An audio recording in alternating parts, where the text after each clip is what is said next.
হত্যাকাণ্ডে সিবিআই এর স্ক্যানারে আরজি করের প্রাক্তন অধ্যক্ষ ডাক্তার সন্দীপ ঘোষ। এই ঘটনায় টানা 9 দিন তাকে ম্যারাথন জিজ্ঞাসাবাদ করেছেন সিবিআই এর আধিকারিকরা। আর এবারে আরজি করের আর্থিক দুর্নীতি মামলাতেও কেন্দ্রীয় তদন্তকারী সংস্থার নজরে ডাক্তার সন্দীপ ঘোষ। রবিবার সাত সকালেই তার বাড়িতে হানা দেন সিবিআই এর আধিকারিকরা। সেখানে সন্দীপ ঘোষকে দফায় দফায় জিজ্ঞাসাবাদ করেন তদন্তকারীরা। পাশাপাশি একাধিক নথিপত্র খতিয়ে দেখা হয় বলে সূত্রের খবর। প্রায় 12.5 ঘন্টা জিজ্ঞাসাবাদের পর সন্দীপ ঘোষের বাড়ি থেকে বেরিয়ে যান সিবিআই এর আধিকারিকরা। সন্দীপ ঘোষের বাড়ি থেকে বেরোনোর সময় সিবিআই এর আধিকারিকদের হাতে প্রচুর নথিপত্র ছিল বলে সূত্রের খবর।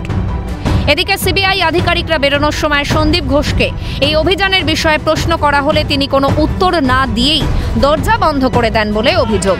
সে সময় স্থানীয় বাসিন্দারা সন্দীপ ঘোষের বিরুদ্ধে ক্ষোভ প্রকাশ করে চোর চোর স্লোগান দেন। প্রায় 10 থেকে 14 জন আধিকারিক সকাল থেকে ধারাবাহিকভাবে জিজ্ঞাসাবাদ করে এবং এখান থেকে কিন্তু প্রিন্টার নিয়ে আসা হয়েছিল এবং পাঞ্চিং মেশিন নিয়ে আসা হয়েছিল এবং এই আর্থিক দুর্নীতির তদন্ত সকাল থেকে চলে। দফায় দফায় সন্দীপ ঘোষকে জিজ্ঞাসাবাদ করা হয়, তার বাড়ি থেকে বিভিন্ন নথিপত্র সেগুলো যাচাই করা হয় যে তিনি আর্থিক দুর্নীতির সঙ্গে কতটা জড়িত সেই বিষয়গুলো খতিয়ে দেখা হয়। তারপর দীর্ঘ প্রায় 12.5 ঘন্টা পর এই মুহূর্তে সিবিআই আধিকারিকরা সন্দীপ ঘোষের বাড়ি থেকে বেরিয়ে যাচ্ছেন। প্রসঙ্গত আরজি করের অধ্যক্ষ থাকাকালীন সন্দীপ ঘোষের বিরুদ্ধে আর্থিক দুর্নীতির একাধিক অভিযোগ ওঠে। সেই অভিযোগেরই তদন্ত করতে রবিবার তার বাড়িতে হানা দেন কেন্দ্রীয় তদন্তকারী সংস্থার আধিকারিকরা।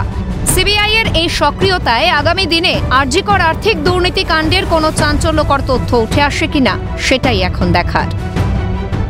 ক্যামেরায় গোপাল সেনের সঙ্গে সুদীপ্ত পাল, ক্যালকাটা টেলিভিশন নেটওয়ার্ক।